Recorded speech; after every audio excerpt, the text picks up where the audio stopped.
Hi, I'm Skinny Cheeks. Today I wanted to go through some gameplay systems in the Elder Scrolls Online that need a little love in today's iteration of the game in 2022. So in this list we'll go through, some of these things may have worked okay at one point, others maybe not, but either way, as of this recording, I think all of the topics that we'll cover here do need some kind of a rework, which I'm hoping will in turn lead to a more enjoyable overall ESO experience. The purpose of this video is not to hate on ZOS. Obviously I love the game and I think they do a lot of stuff really well. We've received a ton of great quality of life updates recently and well, really pretty consistently since the release of the game, but there is always room for improvement, so hopefully, fingers crossed, this feedback will reach someone there at ZOS and maybe some of these pain points can get updated over the course of this year. Some of these topics we'll go over will be my opinion and others will be topics that I've seen brought up within the community. And finally, I won't be going over PvP performance in Cyrodiil. Everyone knows at this point that it needs work. Matt Fyroor, the studio director, recently posted on the forums with plans going forward for that. I'll have that linked in the description if you haven't already read it. And we know PvP needs some new systems too, but they've already said they're probably not putting anything out until the performance gets fixed. And I also won't be going into the increased inflation and the problems that is causing on the PCNA and EU servers, because I think that is just a bit too much to tackle in a small section within this video. But without further ado, let's go ahead and get into it. So the first topic we'll cover is the Antiquity Lead RNG. As it is right now, when you're hunting down a lead, maybe for a new mythic item, it is just pure random chance based on the unknown % chance that ZOS has selected for that specific lead. I know that some of us have nightmares about the time spent in Shadowfen farming water nodes for the Harpooner's Kilt lead, while others may have gotten off easy receiving their lead on the first couple of nodes. Cursed made a post on the ESOU Discord about how he actually finished his Deadlands sticker book doing the dailies in the Deadlands for the Mark and Ring of Majesty lead before he actually got the lead to drop. This can just be so deflating when luck isn't on your side, and what starts off as fun gameplay to get you to explore different areas of the map you might not normally go to can quickly devolve into a mind-numbing experience. So how can we do better with this? I think having it based on an RNG system is fine, but there either needs to be some kind of forgiveness mechanic that increases your chance with each unsuccessful attempt, or caps the attempts at a certain number for whatever activity it is that they determined will drop that lead. So these are just two examples. The numbers don't matter that much, but just to get the idea across. So for short activities like picking water nodes, you could use something like the one on the left, and then for longer activities like running a dungeon maybe, have something more similar to the right side. And these numbers could just change based on how time consuming the activity is. As a bonus to this, a visible progress bar would be really amazing. You could see that you are getting closer and closer to a goal, and even though the attempts may be unsuccessful, that there is light at the end of that tunnel. You could even leave the progress bar unlabeled or maybe have question marks on it until you have actually discovered that lead for the first time. That way there wouldn't be any spoilers about what lead it is that you're close to unlocking, but you know something is around the corner. And if you do happen to get lucky, to clarify, I'm not saying with this system they should get rid of the RNG where you could possibly get it on your first attempt even. So if you do get lucky and nab that lead early, I think seeing that bar immediately fill itself up the rest of the way and then have that acquired lead pop up on the screen would be a really nice feeling. Obviously the in-game versions of these would probably look much nicer, but this is just to show the idea.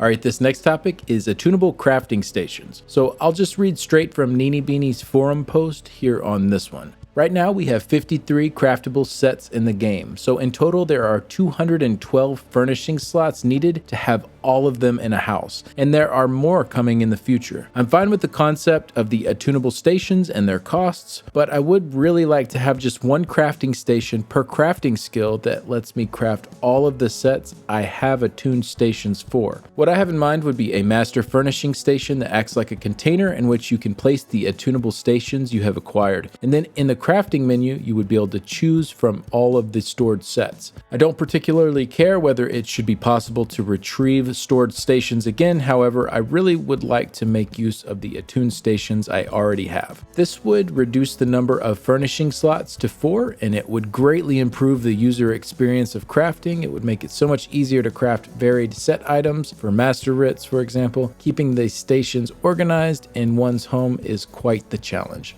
So I think this is a really great idea. It doesn't eliminate the need for the attunable stations or cut any costs, but it just consolidates them down and makes the whole experience much more manageable.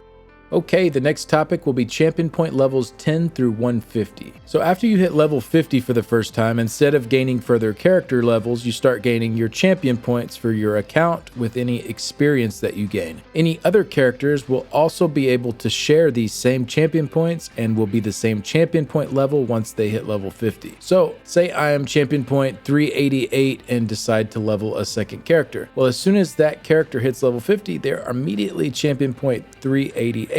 What this means is essentially after you've gone through the champion point levels 10 through 150 for the first time, you never see those again. In today's game, with the plethora of ways to access XP boosts or even just earning XP at the baseline level, you really fly through these early champion levels. Most players would probably reach champion point 160 the same day they hit level 50 if they're even playing just a few hours or so. Gear cap is 160, so after that you're pretty much good to go to start collecting stuff that will last you the rest of your time in ESO. But in that 10 to 150 range, we have a ton of crafting materials, consumables, and gear that can be picked up, which really is just kind of pointless in the grand scheme of things. If we take blacksmithing, for example, 4 out of 10 of the tiers fall within this range. This would probably make more sense if these levels took a while to go through and were not account-wide, but being set up the way they are in today's game, this section here just feels kind of awkward. One solution here would just be to get rid of these tiers altogether. As soon as you hit champion level, you start collecting champion level materials and gear, and you are ready to collect for endgame. Do the couple of extra hours it might take to go from champion point 10 to 160 really make that much of a difference? I don't think so. So the materials from these tiers still in the game could just end up as legacy materials that collectors could hold on to have a piece of the earlier game, or if they really wanted to keep all of the materials still functional, they could just squash all of the tiers down into that level 1 through 50 leveling experience and have rubedite for the champion gear. Seems like this would be much more straightforward and easier to understand, especially for new players coming in, and it just makes more sense for the way that ESO operates here in 2022.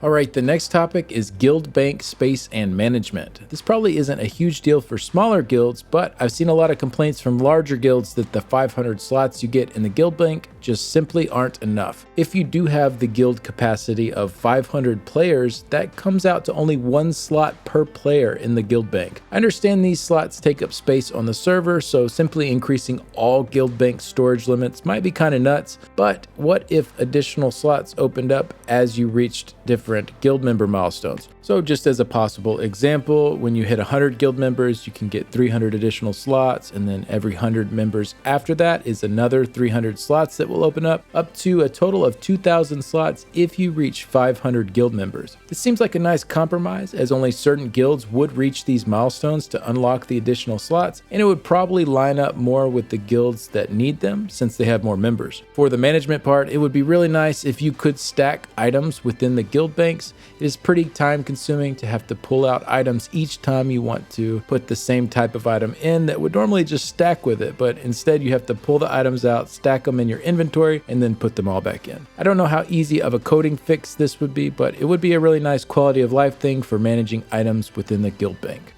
Alright, this next one here has been a pretty hot topic for a while, I think, and that is Overland difficulty. For veteran players, and really even brand new players that have even small amounts of prior gaming experience, the Overland content in ESO is incredibly easy in today's game, and it only gets easier over time. This definitely wasn't always the case. There used to be a lot of challenge and even just some of the base encounters in the Overland, and if you are like me, it is really hard to fully engage in content for an extended period of time that presents no challenge at all. The stories are great and all, and keep my attention for a bit, but I'd love the epic tales to be accompanied by an actual bit of challenge with the combat too. It feels so bad to get to a big boss at the end of a quest line and then they die within a few seconds. And even for players with lower damage levels that aren't burning bosses this fast, most of these bosses don't really present any real threat to the player. So a couple of things I know that ZOS has kind of already touched on. First, it seems like they do not want to split up the player base. They want new players and veteran players to all be lumped together in the Overland and not fragment the population by having specific veteran versus normal Overland instances. I understand this line of thinking. I don't necessarily think it would be as bad as they think, especially if town hubs were still joint instances, but let's just assume that they are not going to budge on that. It does also seem like they probably don't want to increase the base Overland difficulty. And when I say Overland, I'm including the delves and the public dungeons. Pretty much all of the shared areas. I think they probably want close to 100% accessibility for this content, and I get that. All different kinds of people with different gaming backgrounds like to experience these stories, and I don't think ZOS wants to exclude people from that because it's too difficult. So let's work within those two parameters, not splitting the instances up and also not increasing the base difficulty. One thing I've seen floating around is to have the option to toggle a veteran or a veteran hard mode for the Overland,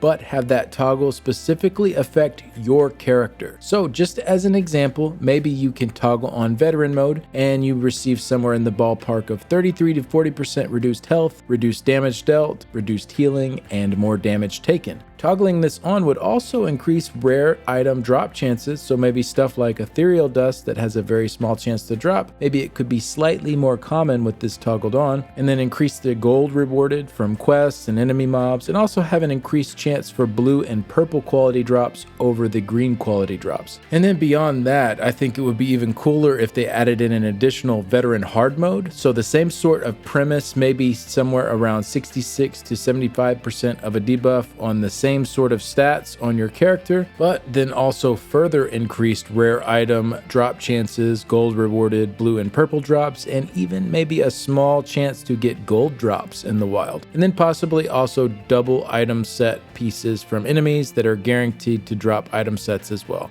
And these are just examples. Obviously they could do whatever with these, but these were just a few things that I came up with that I thought might make it feel like it's worth it to toggle on a higher difficulty. Since this would essentially work like Battle Spirit does in PvP as a debuff on your character, you could still participate in content alongside people that are playing at the base difficulty. Also, to accompany that, it would be nice to have an icon or something as well on the nameplate of the character to show that they are toggled on to that veteran difficulty. This would also probably cut back on some of those crazy fast burns we see on some of the world bosses, as the players playing on the easiest difficulty are probably not dealing as much damage as veteran players, but now veteran players would be having their damage done reduced as well. To me, a system like this would really refresh exploring the Overland and add a sense of adventure to questing, and really open up a giant area of the game that hasn't been super engaging for a lot of the end game community recently. I think some people are okay with the veteran 4-person dungeons and 12-person trials being the spot where the real difficult challenges lie, but how cool would it be to open up the rest of this huge game we have here to that too?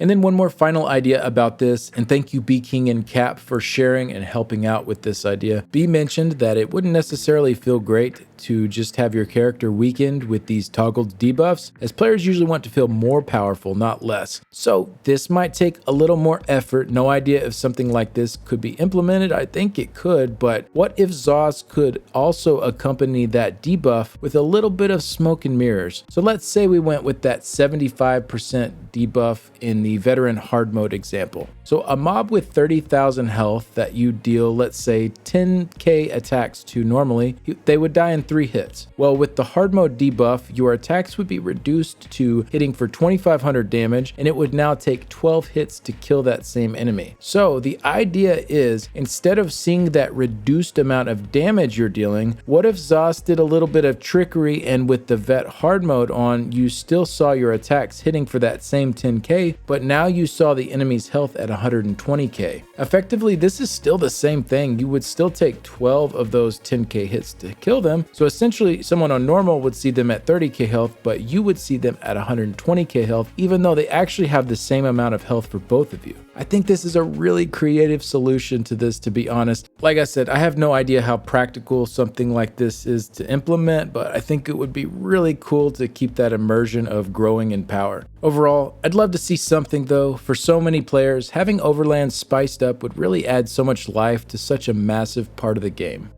All right, the next topic is priority order for targeting. One instance I know that is currently affected by this is ready checks not being able to be completed if there is a synergy available. This isn't a huge deal, but it just shows that sometimes the priority order given to a player can be a little bit funky. The big area I wanted to cover here though is resurrection prompts. This isn't too bad in small groups, but when you start getting into 12-person trials with a lot of bodies stacked closely together, trying to target someone to resurrect can be incredibly frustrating. It can be blocked by synergies in the way, other players, other enemies, even dead enemies it seems like, and by the time you've moved your cursor around in every little way to try to finally lock onto the target, someone else is probably already getting the res. I feel like this area of the game needs a rework. If the resurrection prompts can't be moved to the top of the priority queue, then it would be really nice if just being in range of the resurrection, you were automatically prompted with the option to do so. And then hitting that button on your character would just auto turn whichever way you need to turn to get the res. Of course, I'm not saying to allow this from anywhere, only if you're already in range to resurrect anyways. And I know I'm not the only one that has kicked somebody from group on accident because I accidentally pulled up the interact wheel instead of getting a res. I really don't like that this is tied to the same keybind. I know there are some limitations with this because of controller support, but I'd have to think there would be a way to work around that. Resurrections are a huge part of the ESO gameplay, and while I don't think they should necessarily be outright easier, I don't think their difficulty should lie in their buggy nature. I remember several years back, synergies were complete garbage to interact with, and then they completely overhauled that system to now be a smooth interfacing part of the fast-paced combat. I think the same could be done with resurrections too.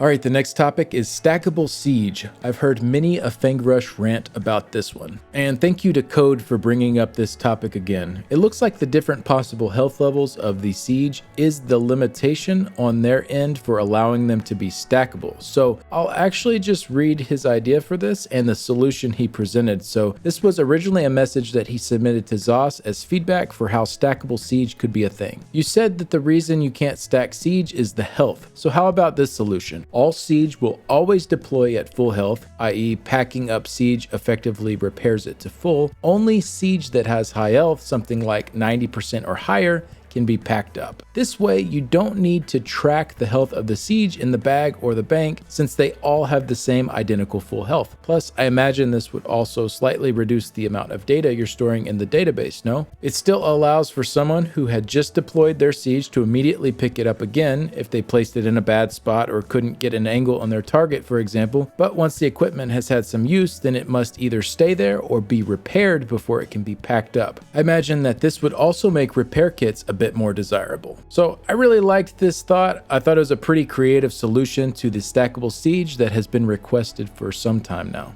Alright, the next topic is surveys and treasure maps. I don't know about you all, but surveys are something that I typically dread doing because of how time consuming they are. They are pretty great for the rewards they give though, especially if you have the Plentiful Harvest champion point node unlocked. One of the aspects that I most dread is when I have more than one in the same area. After I've collected it, I have to run away some unknown distance that seems to vary in length for each particular survey area and run back and loot it again. Some of these you have to get pretty far away for it to reset, and if you have say 10 surveys for that spot, that's quite a long time spent for just that one little area. So a possible solution for this, I think it would be pretty cool if you could just loot all of the surveys you have for one spot at one time. So if you did have 10 surveys, you could just loot the nodes and each one would be multiplied by 10. Or if that can't be done, maybe I could just double click the survey in my inventory after it is looted and that would respawn the next one underneath me. That way you wouldn't have to run away and then run back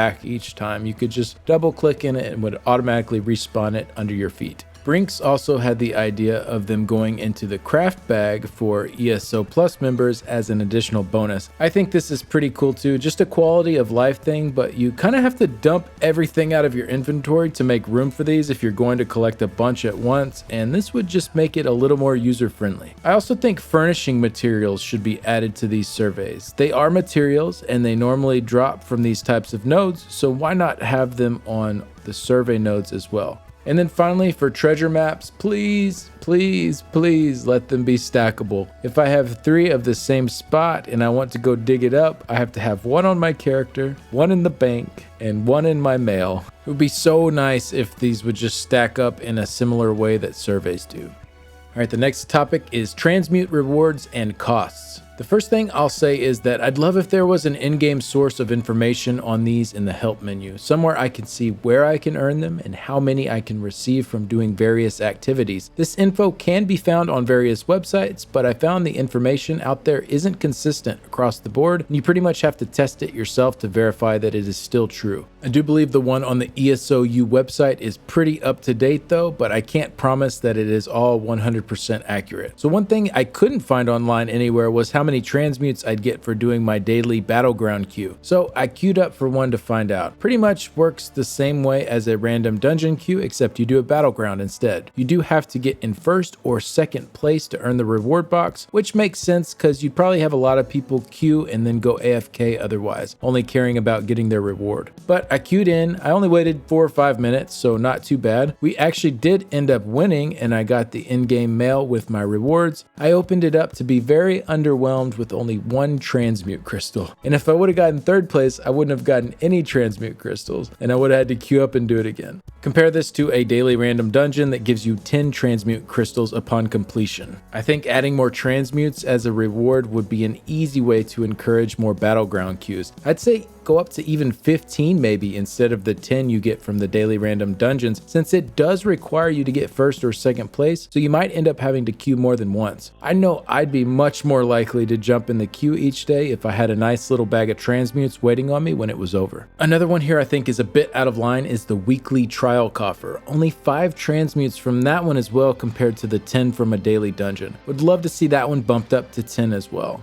And then the final thing I wanted to cover with the transmute crystals is the cost to transmute versus the cost to reconstruct. Transmuting a trait is always 50 regardless of your progress with the sticker book. So it starts off the cheaper way when you only have a few pieces unlocked, but eventually is twice as expensive once you know every piece of a set. Shade had a good idea for it to never be more expensive than your reconstruct costs. So as you go down lower than that 50 transmute cost for reconstruction, the transmute cost to simply change the trait lowers and matches it up until that final point of only costing 25 crystals.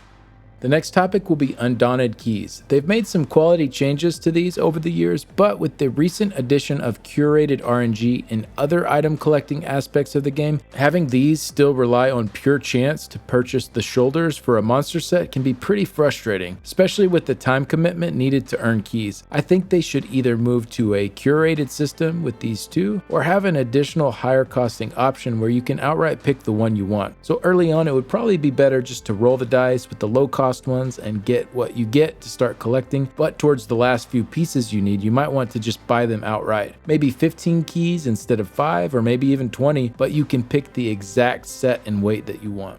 Alright, and then the final topic we'll cover today is clunky abilities and animations. So lots of skills in ESO operate really smoothly and feel nice in fast-paced combat, but 2 of the big offenders here are ground cast abilities and bow abilities. So by ground cast, I mean the abilities that have 2 functions in their operation. The first is where you direct the circle to where you want that ability to drop, and the second function is actually just confirming and dropping that ability. There is an option within the in-game settings to combine these 2 functions into one click, so you just aim and then it will automatically drop where you initially aimed it. However, under the hood, both of these functions are still happening. The game is just automatically doing that second one for you. This can cause a lot of issues though in situations where the user might have bad ping or where there is some lag. And even under ideal conditions, it's still really common to either not have the ability go off at all, or it will end up double casting. Both of these are pretty frustrating as they can mess up your combat rotation pretty bad, and it just doesn't feel good. This has been a pain point for many years, really since I started playing ESO. I remember dropping liquid lightning on my mag sork in some of the first trials I ever did and it bugging out on me, so this has been around for a long time. It's definitely more noticeable with ranged weapons as well, like staves and bows, than it is with melee weapons. I think this maybe has something to do with the melee light attacks registering immediately, while ranged has a travel time. And then with bow abilities in general, you just can't weave them with your light attacks as smoothly as you can with other weapons. I don't know why this is, to be honest, but there is a much longer delay between each cast if you actually want to reliably land all of your light attacks. It just ends up feeling more clunky than the other weapon lines. I'm not sure how to go about addressing the bow problem without them just having engineers dig into it, but for the ground cast ability issue, I think it would be really cool if the quick cast feature that you turn on would actually consolidate that skill into one function instead of two. So what I mean is, instead of you clicking where you want that ability to go and then the game automatically clicking again for you to drop it, just make that ability go where I click without having the two steps there. I think this would make it way more responsive and feel a lot smoother in combat. And then those that don't want this feature could still have quick cast turned off to be able to take their time to place the AoEs exactly where they want to. And then one last thing for this section, I wanted to talk about animations that don't line up with their actual function. So Templar's main spammable biting jabs or puncturing sweep, depending on your morph, the animation lasts about 1.5 seconds, but the ability is actually over at 1 second. So this is not a huge deal for experienced players, but you end up with a situation where you just have to start ignoring the animation if you want to get the most damage out of it, because if you wait for the animation to complete, it is actually much slower than you could be going because you're essentially waiting a half second where in the game nothing is happening. I see a lot of people increase their DPS levels by learning this and learning to go off that 1 second cooldown instead of looking at what their character is doing. It would be nice and much more intuitive if those two things just lined up. Alright, that's going to do it for this video. Hopefully this was presented in a pretty straightforward and actionable manner. Definitely wasn't doing this video to just complain about stuff, but hopefully instead come together as a community with the developers to get some nice changes going forward in 2022 and beyond. Thank you so much for stopping by, and a big thank you to my current Patreon supporters. If you'd like to see how you can help support the channels through Patreon, I'll have a link in the description below. And a special thanks to Nicholas, Simon, Privy League Guild on PlayStation's EU server, Cougar's Bay in the Cougar City Guild, the Order of War Guild, Iffy, Cantankerous Cat, Shady, BlakeWin816, and my wonderful wife. See y'all in the next one. Bye.